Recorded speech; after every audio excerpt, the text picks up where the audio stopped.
Graça e paz, queridos irmãos. É uma alegria poder, através desse vídeo, compartilhar uma palavra do coração do Senhor para os nossos corações nesse momento.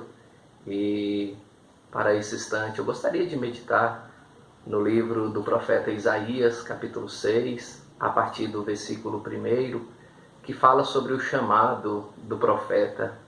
E a palavra do Senhor nos diz assim: no ano da morte do rei Uzias, eu vi o Senhor assentado sobre um alto e sublime trono, e as abas de suas vestes enchiam o templo. Serafins estavam em cima dele, cada um tinha 6 asas, com 2 cobria o rosto, com 2 cobria os seus pés, e com 2 voava. E clamavam uns aos outros, dizendo: Santo, Santo, Santo é o Senhor dos exércitos, a terra inteira está cheia da sua glória.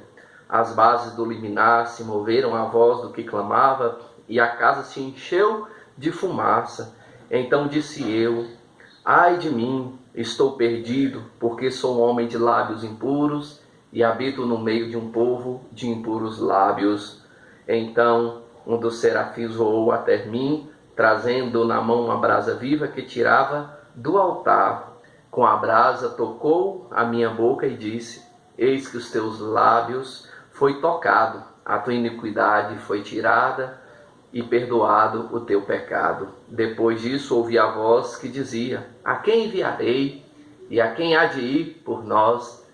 Então eu disse: eis-me aqui, envia-me a mim. Deus, obrigado pela tua palavra. Que o Senhor fale aos nossos corações nesta noite, em nome de Jesus. Amém. Queridos, esse texto nos propõe uma pergunta.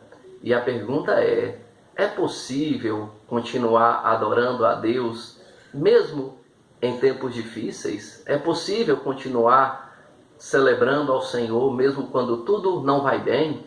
Esse texto mostra o profeta Isaías no seu chamado ministerial, e o texto é muito claro que ele vai ao templo e ali ele tem uma visão do Senhor. E algo interessante que nós percebemos aqui nesse texto é que o texto fala sobre a morte do rei Uzias. O rei Uzias foi um rei muito importante para a nação de Israel, e com certeza a sua morte trouxe dor, trouxe tristeza, trouxe desânimo para toda a nação. E então Isaías aqui é levado ao templo, e ali ele tem a visão do Senhor assentado no alto e sublime trono. Esse texto de Isaías, nós podemos perceber que tem as bases de um culto de louvor e de adoração a Deus.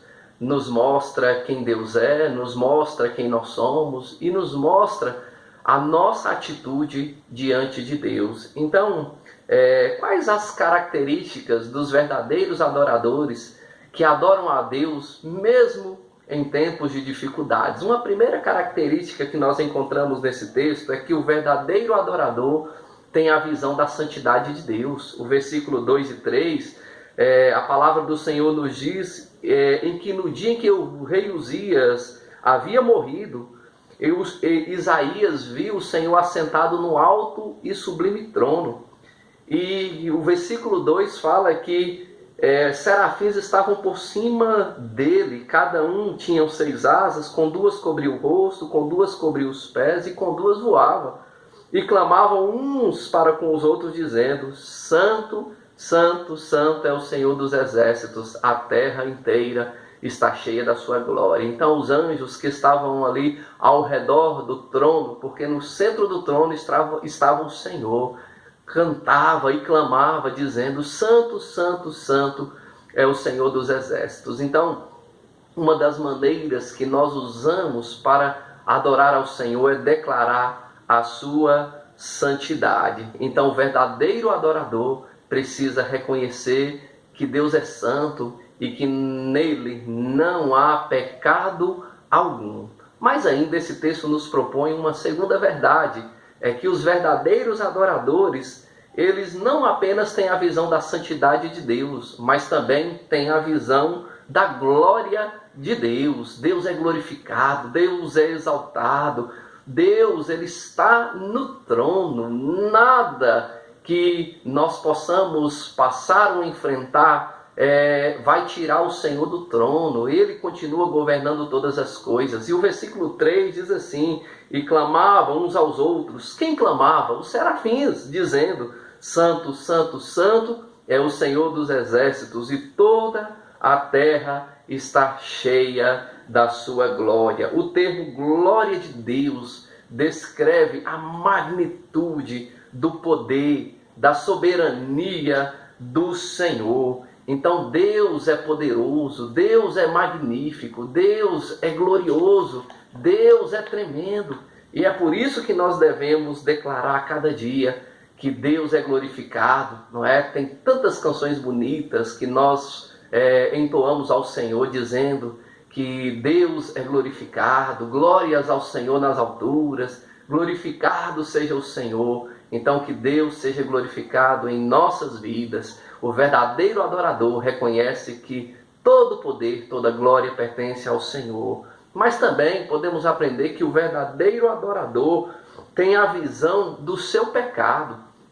O verdadeiro adorador olha para Deus reconhecendo quem Ele é, mas também o verdadeiro adorador olha para si mesmo e reconhece quem é. O versículo 5 de Isaías 6 diz: então disse eu, ai de mim, que estou perdido, porque sou homem de lábios impuros e habito no meio de um povo de impuros lábios, e os meus olhos viram o Senhor, o Rei dos exércitos. Quando contemplamos a glória e a santidade de Deus, não tem como o nosso coração não ficar constrangido com o nosso pecado. Somos imperfeitos, somos pequenos, somos limitados, somos dependentes, somos pecadores.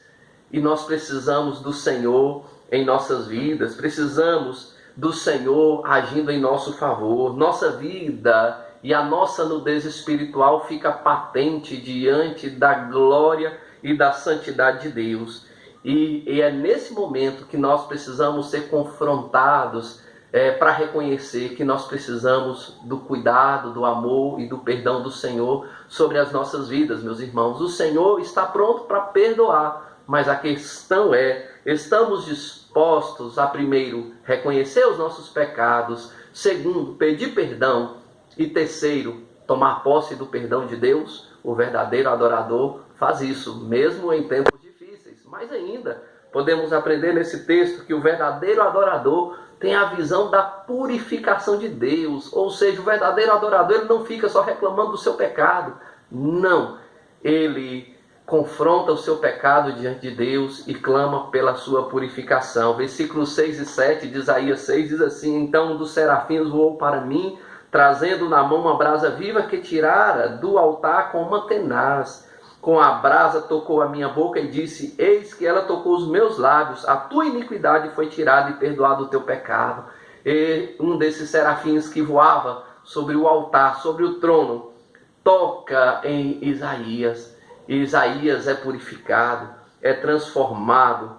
Então o verdadeiro adorador entende que para adorar a Deus verdadeiramente precisa ter a sua vida purificada. E esse é um processo que não falha. Reconhecemos quem Deus é, reconhecemos quem nós somos, reconhecemos que precisamos do perdão e da purificação, e então nós podemos adorar ao Senhor e podemos colocar em prática o último princípio, é que o verdadeiro adorador tem a visão do serviço. Então no versículo 8 diz: depois disso ouvi a voz do Senhor que dizia: a quem enviarei e a quem há de ir por nós? Então eu disse: eis-me aqui, envia-me a mim. Devemos notar que o preparo para o serviço passa por várias etapas, passa por um processo. Primeiro contemplamos a grandeza de Deus, a sua santidade, a sua glória, o seu poder. Depois contemplamos o nosso pecado, a nossa insignificância, a nossa pequenez. Depois enxergamos o perdão e a purificação de Deus. E depois que somos purificados, enxergamos que temos um serviço temos uma obra, temos um chamado, como nós cantamos, não é? Eu tenho um chamado. Nós temos esse chamado, que é levar o amor de Deus a todos aqueles que precisam. Então, o Senhor nos desafia nesse momento. A quem enviarei? A quem há de ir por nós? Somente o verdadeiro adorador é capaz de dizer: eis-me aqui, Senhor, envia-me a mim. Que Deus abençoe, meu irmão, você, que Deus abençoe a sua família, e que nesse tempo difícil que passamos, não deixemos de adorar, não deixemos de estar diante do Senhor, contemplando a sua grandeza, cantando, louvando, adorando e servindo a Ele de todo o nosso coração. Que Deus abençoe a sua vida, que Deus abençoe a sua família, em nome de Jesus. Vamos orar. Pai, obrigado pela Tua palavra, que esta palavra, Senhor, possa estar gravada em nossos corações e venha produzir frutos, meu Pai, para que o Senhor venha encontrar em nós verdadeiro adorador, que adora ao Senhor em espírito e em verdade.